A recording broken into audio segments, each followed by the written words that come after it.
Welcome back everybody, back again with a new episode of RPG Gibberish. Sadly, this is still not season 2 of RPG Gibberish. This is kind of a teaser episode where I will be reviewing the entirety of Final Fantasy 13 2. You all know how crazy I am for Final Fantasy 13 and of course the Final Fantasy series in general. I've been playing this game since I picked it up day 1 over the course of about 2.5 weeks. I finished it in about 55 hours.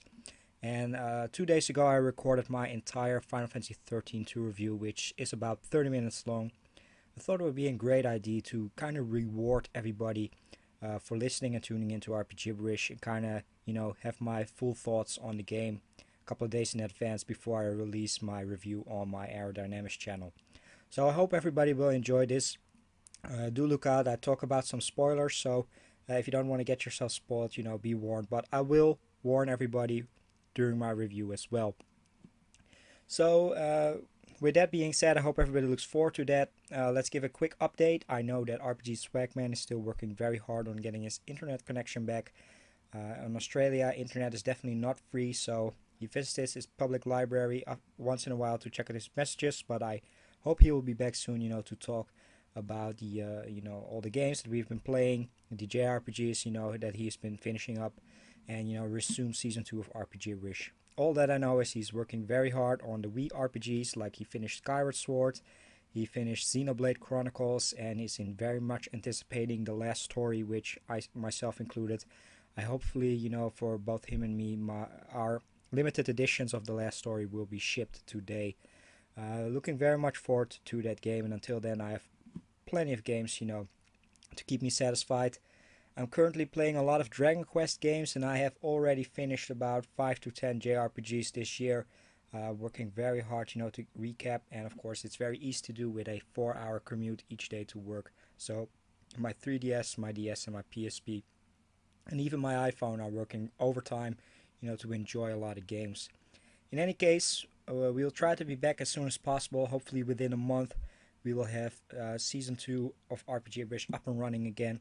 Until then, enjoy this teaser episode where I will be giving my full thoughts on Final Fantasy 13 2. Definitely let us know which games you're anticipating in terms of JRPGs. There have been a lot of great news announcements and games, so definitely let us know. And until then, we'll see you next time. Welcome back everybody, back again with a new video game review, and today it is time to review the latest iteration in my favorite video game series, Final Fantasy 13 2. Now 13 2 was released back at the end of January and in early February in Europe, so of course I had to pick it up. Picked it up the Crystal Edition day 1 together with a pre-order bonus pack and a collector's guide. Now if you're interested in checking those items out, definitely check out my earlier unboxing that I released about 2 weeks ago. In any case, I took off a couple of days of works, and after about 53 to 55 hours I completed the entire game, collected all the 160 fragments, and thereby obtained the secret ending. Now with the downloadable content packs on the way, I will definitely go back and play some more Final Fantasy 13, but at least I finished the main game as much as possible, and for me personally I rank it amongst 100% completion. But the big question remains, of course, where does this Final Fantasy rank in the series for me? Did I really enjoy it? And is it a worthy successor to the first Final Fantasy 13? Which I personally love and ranks amongst my favorite Final Fantasy games together with Final Fantasy 8, Final Fantasy 10, 7, and Final Fantasy 4. Now stick around to find out more.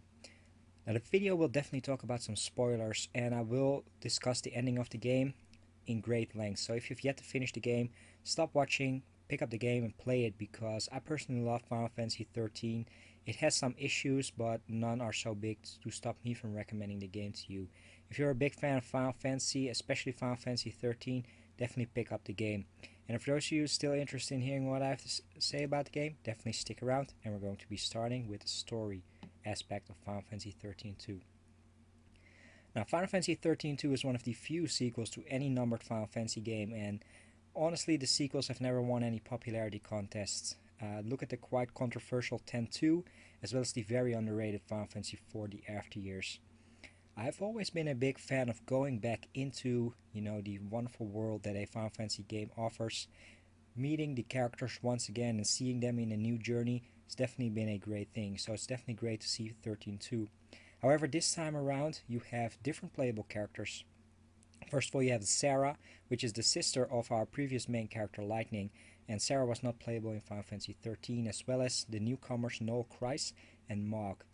Now, I've always been a big fan of big character casts in games, so I was a little bit hesitant at first to only have a 2 or actually 3 character party.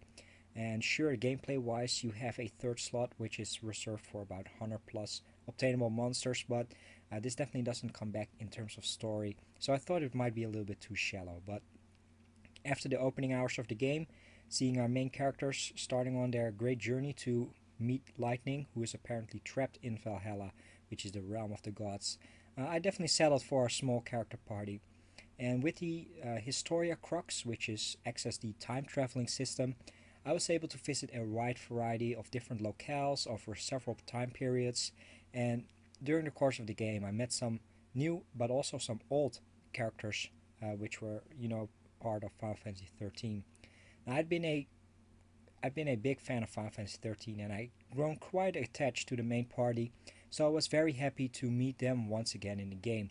Now, some have some more screen presence than others, but of course this game is all about the journey of Sarah and Noel, but it is great to see the previous cast, appear in some cameos. And Square Enix is going to be releasing a lot of DLC, and with the upcoming DLC I hope they put some more focus into the old characters and kind of combining both casts. As of now, there's a Lightning and Amadar DLC pack, and if you defeat them, you can add them to your party. And the same is going to be happening for Zaz, which was also one of the characters in Final Fantasy 13. And there's also been hints, at a Snow DLC pack, but I'll get back to that later on. Now, the main story, however, is quite a short tale, and after about 20 to 25 hours or so, I'd already reached the main ending of the game. And that's definitely a surprise. You definitely don't see a lot of very short Final Fantasy games around.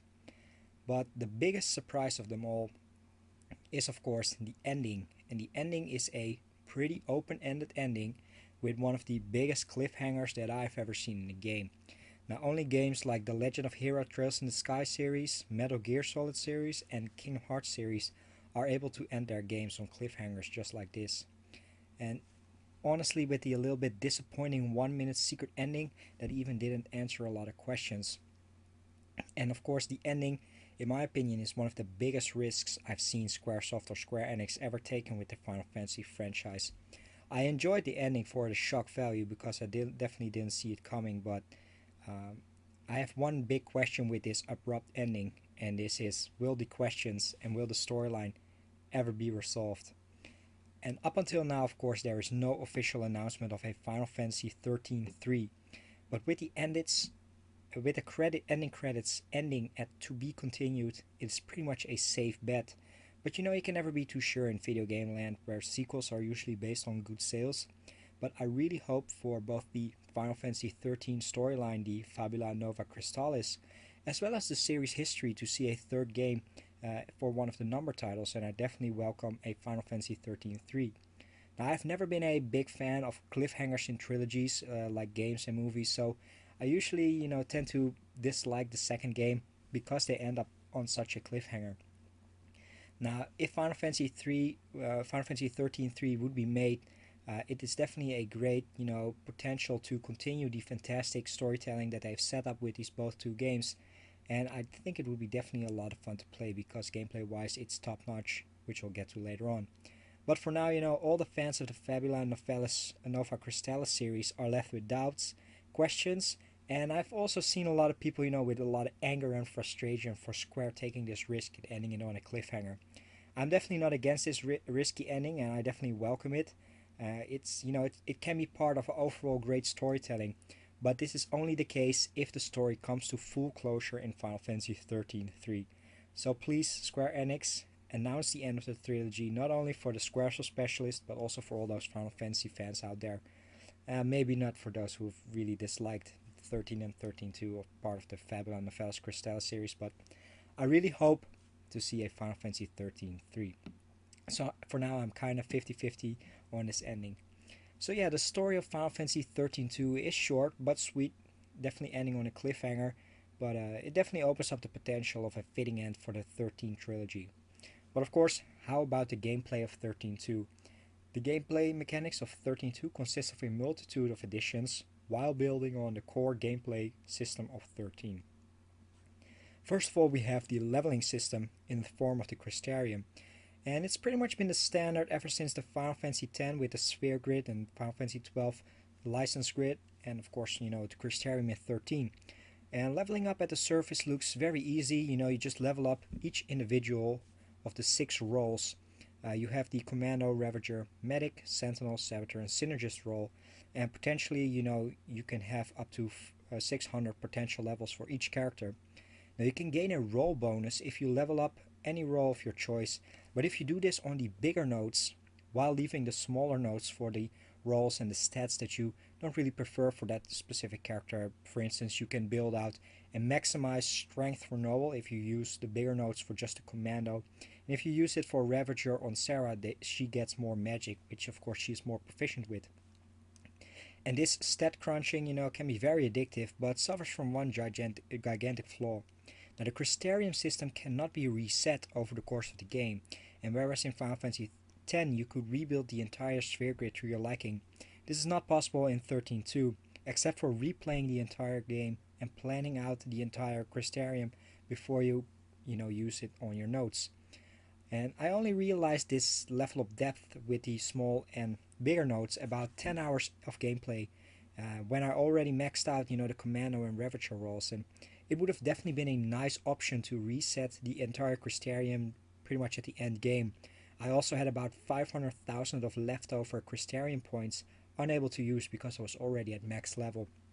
So for those out there still having to play the game, definitely keep that in mind. It doesn't bother you in the long run because you still pretty much get the same stats, but you can potentially max out your game and make your life even more easier towards the end game on some very hard optional bosses. Now, moving on to another big change in the gameplay is of course the ability to obtain monster crystals and use them in the 3rd slot of your party. Now, this has of course been seen for years now in Pokemon and the Shin Megami Tensei series, which I'm a big fan of, and it's definitely, in my opinion, a welcome addition to the Final Fantasy world, and I really enjoyed it. Being able to obtain different colored chocobos, which this time around there are about 8 different colored chocobos, as well as 6 different kinds of Cactuar. My trusty friend was definitely happy to see a female version of Cacturina in a game. But you can also, find monster crystals in the wild as treasures. Throughout with the DLC, you're even able to unlock, Amadar, Lightning, and Sass. So it's definitely a great gameplay choice to kind of mix it up with the monsters. Each individual monster has one of the 6 roles attached to it, and you can level these up with monster materials that you can get as loot in battles, find in treasure, or buy in shops.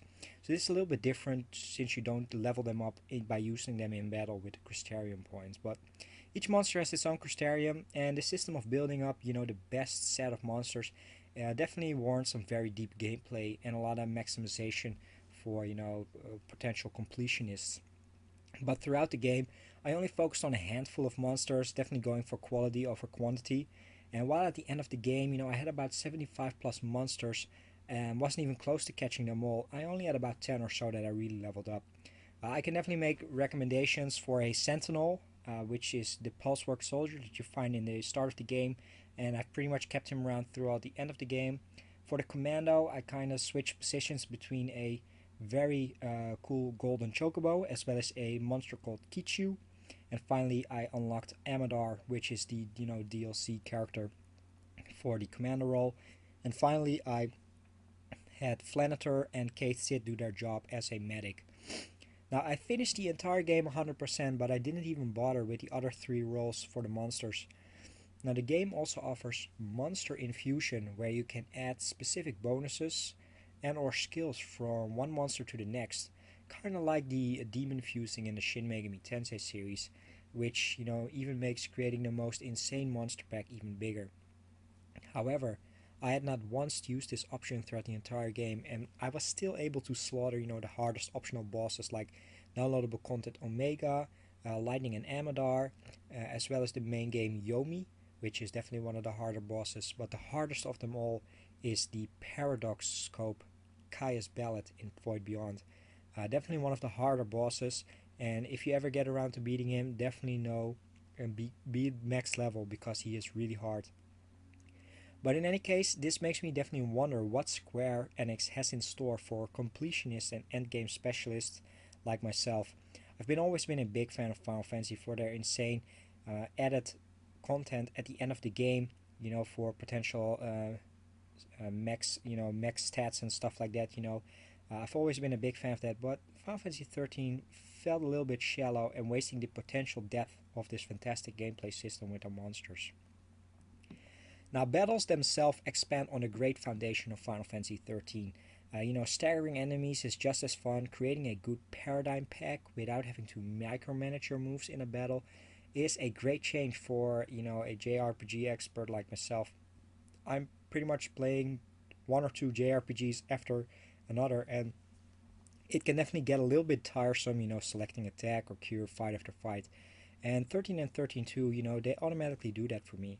I more so dictate the flow of a battle, choosing my paradigms, going for the stagger, and once I have a nice stagger build up, I go for the kill.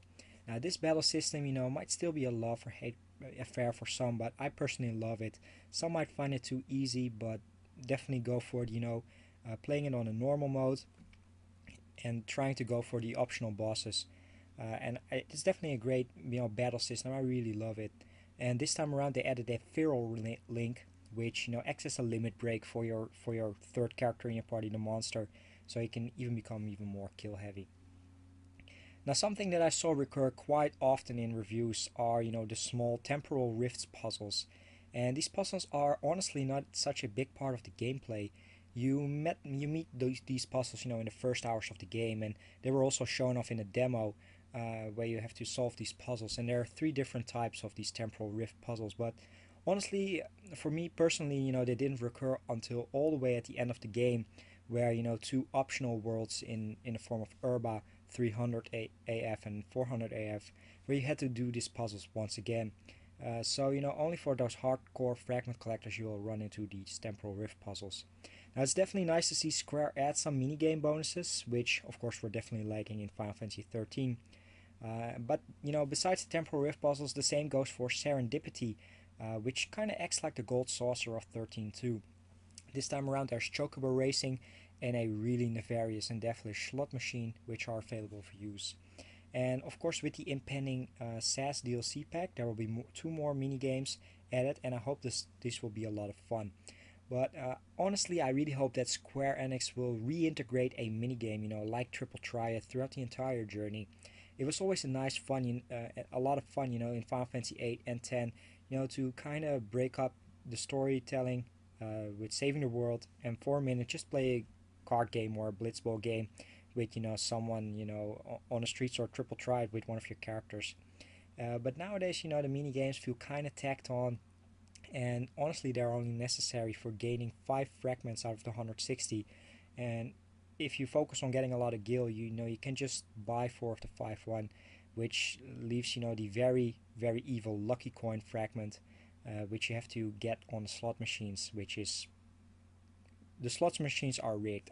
All I can say that definitely don't waste a lot of time. Do what I did. I just taped down my controller with a piece of tape on L1 button, autoplay. You'll get it yourselves, because that's definitely one evil fragment to get. So let's see. Those are the mini games, and I'll definitely look forward to the card games. Let's see. There's also the gameplay with the Historia Crux itself. You have a big grid, travel to about 40 different worlds, locales and timelines mixed in. And it's quite interesting, because there are a lot of side quests, getting items from one timeline to the next one, which is definitely a lot of fun to figure out and kind of get all the fragments. There's also the option to close a time gate and replay the entire world, which I didn't really use until the end game, where I only used it to get the potential paradox endings, which are kind of different endings. And honestly, they're kind of a mixed bag. Some add more depth than other paradox endings, but it's definitely a nice, interesting thing to do, seeing all the potential endings. But some are really lackluster. But of course, it is a requirement for getting all the secret endings by having the paradox ending be part of the 160 fragments. Now, honestly, the only thing that was reduced from Final Fantasy 13 was the weapon building, which honestly was a bit too much in the previous game. I still have to this day not completed Final Fantasy 13 100%, where you needed to farm upwards of 50 million gil and get a lot of monster materials by defeating the hardest enemies in the game to basically build level 3 max weapons. And this was definitely scaled back in 13.2, where the most of the best weapons were available as treasures and side quest rewards, but there are still some weapons in the game that you could only get by, getting monster materials and getting a lot of gil. Once again, there was one thing that I didn't complete, and that was, it would have been nice to unlock the 6-bar ATB weapons, because there are two abilities which basically act as Sarah and Noel's limit breaks, but you could only get these 6-bar ATB weapons through getting that one weapon, and that's something that I haven't done yet, so I might go back and check it out. Now finally we have these cinematic actions, which act basically as your quick time events and give you extra treasures in the form of adornments, small items to personalize your monsters, which is definitely a nice addition but not the most noteworthy. Although it was definitely cool to add a afro with a chocobo chick, to a cactuar, which is, in my opinion, is really cool. The game, by the way, also offers an easy mode, which I never used myself. The game is pretty easy if you're proficient with paradigm shifts and staggering. Let's see, if there is one final gameplay nitpick that I would have, is that out of all the worlds and timelines that you can visit, pretty much all of them take place after the end of Final Fantasy 13. So a lot of people talk about, going to the past and the future, but honestly, all the worlds take place in years which the game dubs as after fall, and it's the fall of Cocoon at the end of Final Fantasy 13, and all these worlds take place in about 3 years after fall up until 700 after fall, but there are no worlds with before fall, so I don't know if this was intentional, and I'm definitely looking here at, Final Fantasy 13 3 if that ever gets made. But I would have been, it would have been great to, visit Grand Pulse and also Urba, in the time where Fang and Vanille were running around, pretty much the war of transgression that's talked about quite often in the game. But I'm sure Square is holding that wild card, until Final Fantasy 13 3 gets along. So let's see. Gameplay wise, Final Fantasy 13 has so much things to talk about. I even haven't talked about the addition of 15 fragment skills, which were definitely nice as well. By collecting more and more fragments, you get rewarded in serendipity by gaining them. And these skills range from a faster and further Mach throw. Oh yeah, I didn't even forget to mention that you can throw Mach, to get treasures on the world map and stuff like that, which is a nice thing. Which you can get fragment skills like shop discounts, or even playing the game in battles in twice speed and instant kill, random encounters. All these, these do come quite late in the game, but the fragment skills were definitely a nice addition to the game. Finally, there is, however, one final change to the gameplay system, and that is the random encounters together with the Maw clock. Now, the random encounters are semi-random encounters. You walk around the locales and environments, and monsters just appear out of nowhere on the map. And simultaneously, a clock and kind of a ring with the area of attack, appear. Now, you can choose to run away, but you might get followed by enemies, or you can opt for a preemptive attack by hitting the X button and attack the monsters within a given time. Now, this is a very interesting system and rewards players for being proactive. But I have, however, one big complaint, and besides the open ending of the game, this is probably my biggest issue with the game, and that's the fact that monsters almost always, appear behind you. So you're just walking down an area, you have to turn around and then attack them. And it doesn't even make sense, in a real world setting. How can you just get attacked by a place you just walked over? But it's a very annoying issue, and it's weird, because Final Fantasy 12 didn't have this, this encounters, at your backside issue. I hope that if there is a potential Final Fantasy 13 3 and they implement, this random encounter system again, they make it so that enemies appear, about 10 meters in front of you instead of having to switch around every time. And together, like I said, with the open ending of the game, which is still 50-50, these are the two biggest issues that I personally have with the game. But like I said, nothing game breaking. So that's pretty much about it on the world of Final Fantasy 13. Of course, the wonderful gameplay. There are some excellent additions to the gameplay, great use of monster, catching and stuff like that. And they already had a great foundation with Final Fantasy 13 in a battle system, and it's definitely a great improvement, except for the one issue that I just mentioned. It of course leaves us with a presentation of the game, which is of course always one of the highlights of a Final Fantasy game. Now the game looks absolutely fantastic, and especially the area design is spectacular. At this time the game offers a wider variety of locales and settings, so the range and level design is even more impressive. From the wonderful futuristic world of academia to the weather changing Arcade steppe, all the areas look excellent. Let's see, we also have characters and voice acting, which is definitely top notch once again. Feels very realistic, and I just absolutely love, being part of the Final Fantasy 13 world, getting sucked in, with the characters. The soundtrack of Final Fantasy 13 is already among some of my favorite soundtracks of the last generation, and I listen to it on a regular basis. And Final Fantasy 13 2 kind of works on that foundation. Definitely seeing some tracks return from the original game. Definitely my favorite track from the original soundtrack, Dust to Dust, returns as well. And of course, they add in some new tracks. It's definitely more new tracks than old tracks, by the way. But this time around, I do have some question marks at some tracks. Now, I'm not a big fan of this particular style of music, but one is a boss theme, and another one is a particular Red Chocobo tune. Both of them are completely out of sync with the rest of the soundtrack, and they're pretty much heavy metal based, and that's definitely not my preferred style of music. Uh, something weird though is that later on in the game you can unlock a fragment skill, which enables you to choose the chocobo track to your liking out of 4 or 5 potential chocobo songs. And this is definitely probably reaffirming that somebody at Square Enix thought that the heavy metal chocobo track was just way too obnoxious as well, but they just decided to keep it in there, but also add the option to just take it off. But overall, the soundtrack is excellent, and Masashi Hamauzu proves to be a worthy successor to Nobuo Uematsu. Of course, I would love to see Mr. Uematsu return to the Final Fantasy series, but we'll see if that ever happens. But overall, a top-notch production by Square Enix. However, with the both the content of the game and especially the end game content, which is kind of lacking, some small hiccups, in the frame rate, and of course the already pre-planned downloadable content, I can't help but feel that the game is a little bit rushed. Of course, it was made within 18 months, which is an impressive feat. And of course, Final Fantasy 13 took about 4 years to create, but kind of felt a little bit rushed, and you could kind of see that in some of the scenes. But overall, top notch. So yeah, what else is left to say about Final Fantasy 13 2? Over the course of about 55 hours, I had thoroughly enjoyed my time with the game.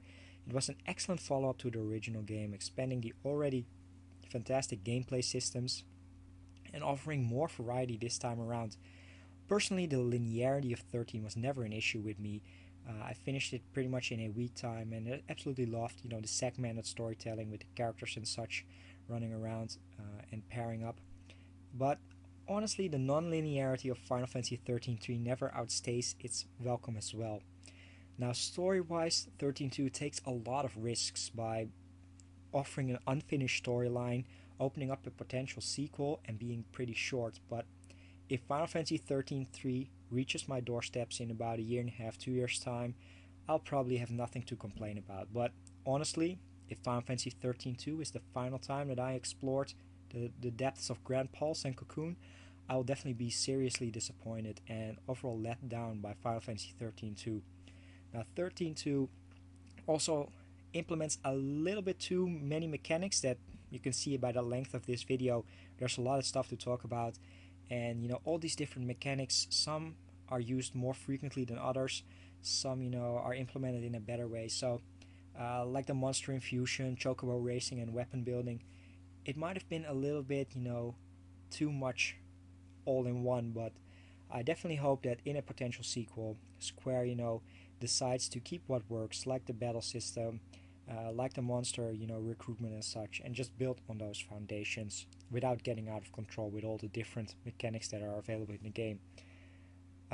But like I said, I was able to get all the fragments, beat all the optional bosses without using some of these mechanics, which definitely makes me wonder why or if Square Enix rushed the endgame completionist content. But I definitely hope that further downloadable content packs add some story elements to it, see some more cameos of old characters, but also add in those max stat required bosses like Yasma to Final Fantasy 12, or even Final Fantasy VIII Omega weapon, which definitely makes me put in that extra effort in getting all those fantastic weapons, building up an insanely powerful monster stock. But like I said, with the already promised and SAS DLC, potential Snow Colosseum DLC that's hinted at the story, I definitely will go back to playing 13.2, if not for the fact that I've still yet to obtain Lightning as a monster crystal in my party. Now, all in all, a wonderful addition to the main Final Fantasy series, and I hope the downloadable content packs will only make the wait for Final Fantasy 13.3 more bearable if 13.3 is even on Square's agenda. So please, Square Enix, this is the Squaresoft specialist speaking. Thanks for this wonderful game and setting up a potential and fantastic trilogy, but definitely don't leave us hanging around in suspension and announce it with a wonderful teaser, just the way that you teased the Kingdom Hearts sequels. Now, to all interested in 13.2, if you finished 13, definitely go ahead and pick up a copy. It is an excellent sequel, but will the game convert, the non-believers who really dislike 13? That kind of depends on what you're looking for. There are more locales and there's less linearity, so if you dislike that about 13, you will probably enjoy 13.2 a lot more. But if you're already, a non-believer in terms of the gameplay system with the staggering and the paradigm shifts, this game I don't think that this game will sway your opinion on it. But check out the demo after hearing my review, if you're still unsure on picking it up. In any case, I love 13.2 and I hope everybody enjoyed this review. So it might have been a pretty long, but I just wanted to cover all the aspects of the game. Now, if you've played this game yourself, definitely let me know what you thought of the game. But for now, I will be waiting on the downloadable content packs, kind of delving into 13.2 a little bit more, and hoping that the end of the trilogy in the form of Final Fantasy 13.3 will be announced hopefully at E3 2012. But in all means, in a few days I will be enjoying what might actually be a true sequel to the Final Fantasy franchise, and that is The Last Story for the Wii, which is of course the newest game by the original mastermind behind Final Fantasy, Hironobu Sakaguchi. I'll definitely keep everybody updated on Twitter how I like The Last Story, and definitely will have a full review once I finish that. But in any case, this wraps up my Final Fantasy 13.2 review. I hope you guys enjoyed it. I really enjoyed the game. Thank you guys for listening, and I'll see you next time. Welcome back, everybody. Back again with a new episode of RPGibberish. Sadly, this is still not Season 2 of RPGibberish. This is kind of a teaser episode where I will be reviewing the entirety of Final Fantasy 13.2. You all know how crazy I am for Final Fantasy 13, and of course the Final Fantasy series in general. I've been playing this game since I picked it up day one over the course of about 2.5 weeks. I finished it in about 55 hours. And 2 days ago I recorded my entire Final Fantasy 13.2 review, which is about 30 minutes long. I thought it would be a great idea to kind of reward everybody for listening and tuning into RPGibberish and kind of, have my full thoughts on the game a couple of days in advance before I release my review on my Aerodynamics channel. So I hope everybody will enjoy this. Do look out, I talk about some spoilers, so if you don't want it, then I have plenty of games, to keep me satisfied. I'm currently playing a lot of Dragon Quest games, and I have already finished about 5 to 10 JRPGs this year. Working very hard, to recap, and of course it's very easy to do with a 4-hour commute each day to work. So my 3DS, my DS, and my PSP, and even my iPhone are working overtime, to enjoy a lot of games. In any case, we'll try to be back as soon as possible. Hopefully within a month, we will have Season 2 of RPGibberish up and running again. Until then, enjoy this teaser episode where I will be giving my full thoughts on Final Fantasy 13.2. Definitely let us know which games you're anticipating in terms of JRPGs. There have been a lot of great news announcements and games, so definitely let us know. And until then, we'll see you next time. Welcome back, everybody, back again with a new video game review, and today it is time to review the latest iteration in my favorite video game series, Final Fantasy 13.2. Now 13.2 was released back at the end of January and in early February in Europe, so of course I had to pick it up. Picked it up the Crystal Edition day one together with the pre-order bonus pack and a collector's guide.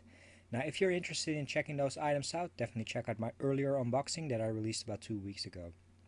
In any case, I took off a couple of days of work, and after about 53 to 55 hours I completed the entire game, collected all the 160 fragments, and thereby obtained the secret ending. Now with the downloadable content packs on the way, I will definitely go back and play some more Final Fantasy 13, but at least I finished the main game as much as possible, and for me personally I rank it amongst 100% completion. But the big question remains, get yourself spoiled, be warned, but I will warn everybody during my review as well. So with that being said, I hope everybody looks forward to that. Let's give a quick update. I know that RPG Swagman is still working very hard on getting his internet connection back. In Australia, internet is definitely not free, so he visits his public library once in a while to check out his messages, but I hope he will be back soon, to talk about the, all the games that we've been playing, the JRPGs, that he's been finishing up, and, resume Season 2 of RPG-Wish. All that I know is he's working very hard on the Wii RPGs, like he finished Skyward Sword, he finished Xenoblade Chronicles, and is in very much anticipating the last story, which I myself included.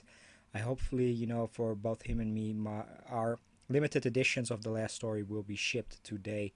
Looking very much forward to that game, and until, of course, where does this Final Fantasy rank in the series for me? Did I really enjoy it? And is it a worthy successor to the first Final Fantasy 13? Which I personally love and ranks amongst my favorite Final Fantasy games, together with Final Fantasy 8, Final Fantasy 10, 7, and Final Fantasy 4. Now stick around to find out more. Now the video will definitely talk about some spoilers, and I will discuss the ending of the game in great length. So if you've yet to finish the game, stop watching, pick up the game and play it, because I personally love Final Fantasy 13. It has some issues, but none are so big to stop me from recommending the game to you. If you're a big fan of Final Fantasy, especially Final Fantasy 13, definitely pick up the game. And for those of you still interested in hearing what I have to say about the game, definitely stick around, and we're going to be starting with the story aspect of Final Fantasy 13-2. Now, Final Fantasy 13-2 is one of the